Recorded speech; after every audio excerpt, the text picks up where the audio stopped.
My name is Brian Black, and I wanted to take a little time today to thank you, the members of the American Heart Association, for your mission and for the support that you've given me and my lab over the years. I feel particularly strongly about the mission of the American Heart Association because, really for two reasons. American Heart Association gave me my very first grant, which was a huge inspiration to me when I was first getting started.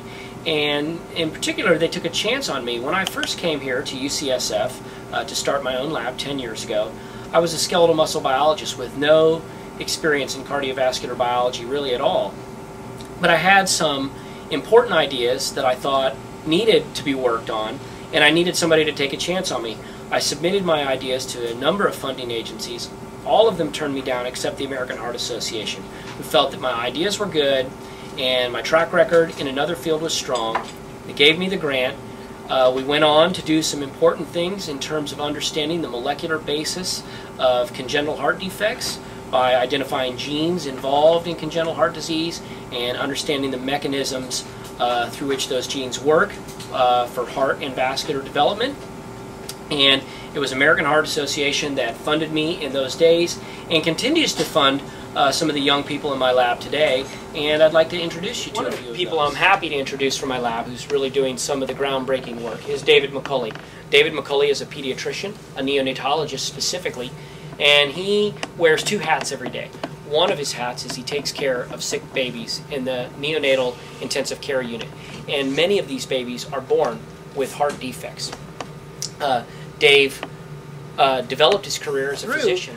Dave's early medical career, he became increasingly concerned that although we were providing supportive care for these babies, there was little being done to understand the reasons why these kids were born with congenital heart defects. And so he decided to put on his second hat, where he comes here and spends part of his time really developing the basic science necessary to understand the molecular basis of congenital heart defects. And I think it would be fun for Dave to tell you a little bit about his work. I got interested in heart development because I take care of sick newborns in the neonatal ICU.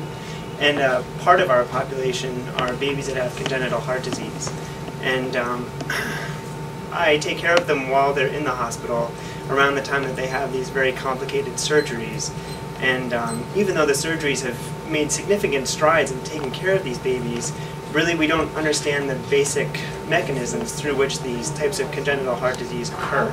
So the thing that I've liked to do is to be able to connect the sort of clinical realm with the basic academic science realm, so that we can really try to understand the molecular mechanisms that underlie these babies' congenital heart problems.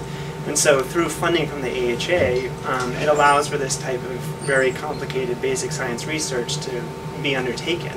And it's a huge benefit because it allows for this crosstalk between the clinical realm and the basic science realm so that we can really try to understand what's going on in these babies that have such complex medical problems.